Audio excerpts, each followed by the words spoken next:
Search engine optimisation உங்களுடைய பிஸ்னஸ்க்கு நீங்களே எப்படி எஸ்இஓ பண்ணலாம் இதுதான் பார்க்க போகிறோம். கேட்கும்போது டஃப்பாக இருக்கும், ஆனால் ரொம்ப சிம்பிள் தான். எஸ்இஓவில் கண்டென்ட் தான் கிங். நீங்கள் எந்த அளவுக்கு வந்து கண்டென்ட் உங்கள் வெப்சைட்டில் போடுறீங்களோ அந்த அளவுக்கு உங்கள் வெப்சைட் வந்து மேலே ஃப்ளோட் ஆகி வந்துடும். ஓகேங்களா?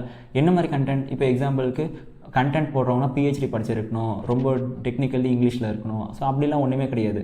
கூகுள் பொறுத்த வரைக்கும் உங்களோட கண்டென்ட் ஒரு 9 இயர்ஸ் ஓல்டு ஸ்டூடெண்ட்டுக்கு புரியணும், அவ்வளோதான். ஓகேங்களா? ஸோ அது ஒரு 10 இயர்ஸ் ஓல்டு ஸ்டூடெண்ட் நம்ம வீட்டிலேயே இருக்காங்களா, ஸோ அவங்கள வச்சு பண்ணலாம். நீங்கள் அப்படின்னா வீட்டில் இருக்க வேறு பர்சன்ஸை வச்சு நீங்கள் பண்ணலாம்.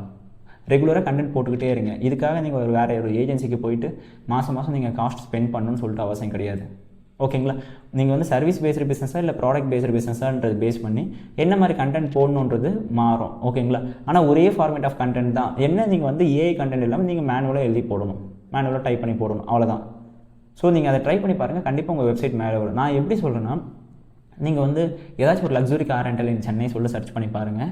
மோஸ்ட்டாக வந்து அது டாப் 2 டாப் 3 பொசிஷனுக்குள்ளேயே வந்து ஸ்ரீராம் கார் சொல்லிட்டு வருவாங்க. ஸோ அவங்களுக்கு இதே மாதிரி எஸ்இஓ பண்ணி தான் மேலே கொண்டு வந்தோம். ஸோ நீங்களும் அந்த மாதிரி பண்ணிங்கன்னா உங்களுக்கு கண்டிப்பாக மேலே வந்துடும். ப்ராடக்ட் பேஸில் நம்ம நிறைய கொண்டு வந்திருக்கோம். நான் எப்படின்னு சொல்லிட்டு அப்கமிங் வீடியோஸில் நான் சொல்கிறேன்.